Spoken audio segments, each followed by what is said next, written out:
দেখুন আমি ছাদের উপরে আসছি, তো ছাদের উপরে এসে দেখি এই গাছের থেকে, মানে এই গাছটার থেকে একটা আম পড়ে আছে।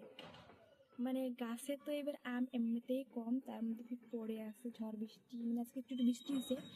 তা দেখুন কত বড়, এটা মোটামুটি 1 থেকে 10 ডবল বড় হবে এই আমটা। তো এখনই পড়ে গেছে, তো আমি খাবো এটাকে, দেখি কেমন টেস্ট।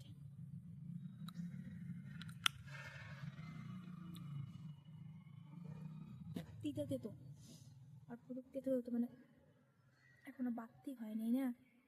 এই যে দেখুন বিচি বিচি হয়ই নেই, বাড়তি হয়নি, তেতো তেতো। আর আমার এই গাছের আম সেরকমটা মানে টক হয় না, মিষ্টি মিষ্টি হয়। মোটামুটি এই আমটা মোটামুটি হয় না আপনি আধা কেজি বা 3 পোয়ার মতন হয়ে যাবে এই আমটা। তো কার কার বাসায় আম গাছ আছে কমেন্ট করে জানাবেন তো। এই যে দেখুন কতটুকখানি বিচি, একদম ছোট্ট একটা বিচি। এই বিচিটা আরো বড় হবে, মোটামুটি এত বড় হবে বিচিটা, আর এখন এতটুকু আছে।